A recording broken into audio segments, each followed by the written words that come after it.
شیعہ سے جو ہمارا بنیادی اختلاف ہے وہ فدق کے اوپر نہیں ہے, ٹھیک, وہ خلافت کے مسئلے کے اوپر نہیں ہے. ٹھیک, شیعہ سے ہمارا بنیادی عقیدہ کا جو اختلاف ہے وہ عقیدہ توحید کے اوپر ہے, ٹھیک, کہ انہوں نے اہل البیت کو منی گاڈز بنا کے خدا کے مقابلے پہ اپنا مشکل کشا اور حاجت روا مان لیا, جو قرآن کی ویلیشن ہے ایاک نعبد و ایاک نستعین. ٹھیک.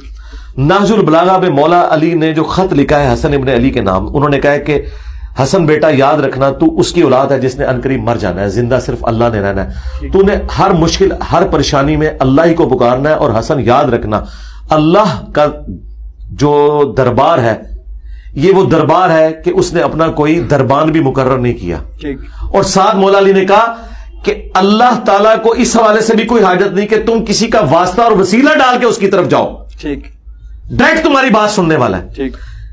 اگر مولا حسن کو مولا علی یا علی مدد نہیں سکھا رہے, ایون مولا علی اپنا وسیلہ بھی نہیں بتا رہے, جو وسیلہ کے نام پہ انہوں نے توسل کے نام کے اوپر استعانت کو ثابت کر دیا ہے, تو سرکار اب اس سے بڑی میں بات اور کیا بتاؤں. نہج البلاغہ سے بتا دی اور اس سے بڑھ کر قرآن سے بتا دی.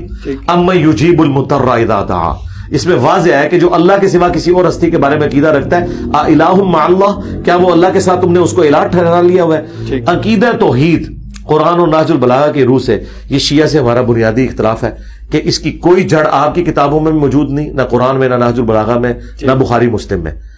اس کے اوپر تو بات کریں. دوسرا عقیدہ اماموں کے بارے میں انہوں نے یہ جو کلیم کیا کہ کوئی اللہ اور مخلوق کا ڈیوائن ریلیشن شپ ہے, کہ اللہ تعالیٰ نبی الاسلام کی وفات کے بعد بھی امامت کا سلسلہ چلائے گا, اور وہ اور گائیڈڈ لوگ ہوں گے.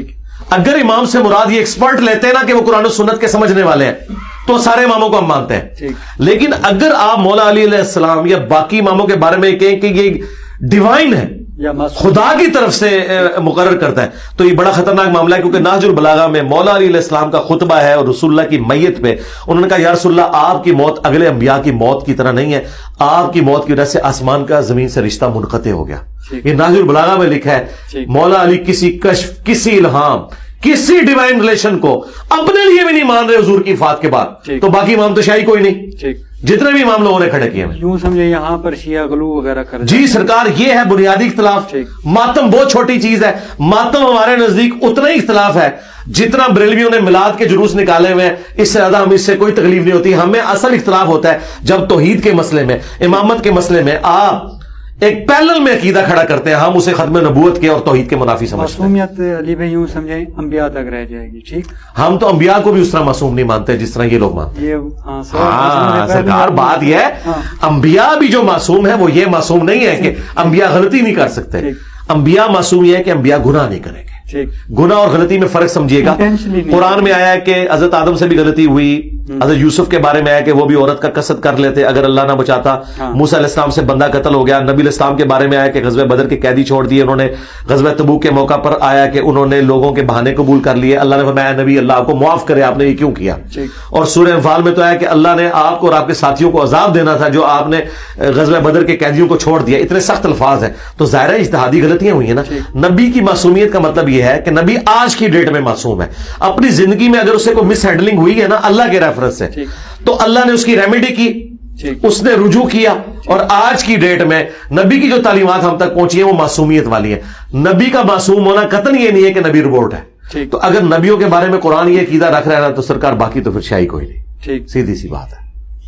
اب اس معاملے کو ڈسکس نہیں کرنا چاہیے, یہیں پہ یعنی فکس ہو جانا چاہیے کہ حضرت چاروں کے چاروں خلفائے راشدین آپس میں اچھے تعلقات میں تھے. جی یہ سمجھ فتنہ پھیلایا جا رہا ہے جہاں سے بھی اچھے تعلقات میں تھے. جو اختلاف آئے ہیں وہ اس نوعیت کے نہیں جو یہ ہیں, ٹھیک, اس نوعیت کے نہیں ہیں. مثلاً یہ فدق کا مسئلہ آیا ہے لیکن مولا علی نے ایکسپٹ کر لیا. ٹھیک, اور یہ بھی مسئلہ آیا کہ سقیفہ بنی ساعدہ میں آج اگر ہم ماضی میں دیکھیں, سیدنا ابو بکر کی خلافت جس طرح اسٹیبلش ہوئی, بخاری میں خود خطبہ موجود ہے کہ حضرت عمر نے کہا کہ اس طرح دوبارہ کی بیعت نہیں ہونی چاہیے.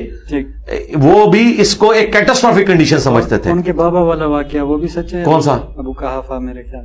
کیا حضرت ابو بکر کے والد کا نام ابو قحافہ تھا. ہاں مسلمان ہو گئے تھے وہ. ان کا جو واقعہ ہے وہ سچا تھا. کون سا واقعہ؟ کہ بھی روکتے ہیں تم کیوں لے کے آئے ہو خلافت. نہیں ایسی کو بات جا کے علی کو دے دو. نہیں ایسی کو بات نہیں, یہ کہانی ہے. ابو سفیان نے کہا تھا حضرت علی کو کہ آپ ان کے خلاف کھڑے ہو. حضرت علی نے ایکسپٹ کر لیا نا جی. فدق کا مسئلہ بھی جو بھی تھا ایکسپٹ کیا. یہ کہتے ہیں جی وہ امت کے وسیع تر مفاد میں کیا. امت کے وسیع تر مفاد میں اس زمانے میں انہوں نے کر لیا, ہاں آپ آج بھی کرنے کے لیے تیار نہیں ہو, آپ علی کے شیعہ ہو یا بنو امیہ کے شیعہ ہو. ٹھیک ہے. دیکھیں جس سے علی کی لڑائی مرتے دم تک رہی ہے, میری آج بھی اس سے لڑائی ہے, بنو امیہ. ٹھیک. اور جن کے ساتھ حضرت علی نے کمپرومائز کیا ہے, حضرت عثمان جو کہ بنو امیہ سے تھے, ان کے ساتھ کمپرومائز کیا, ان کے لیے ان کی وفات کے بعد دعائیں کی, ہماری ان سے صلح ہے. ٹھیک. امیر شام سے نہیں کی, ہماری آج بھی صلح نہیں, سیدھی سی بات ہے.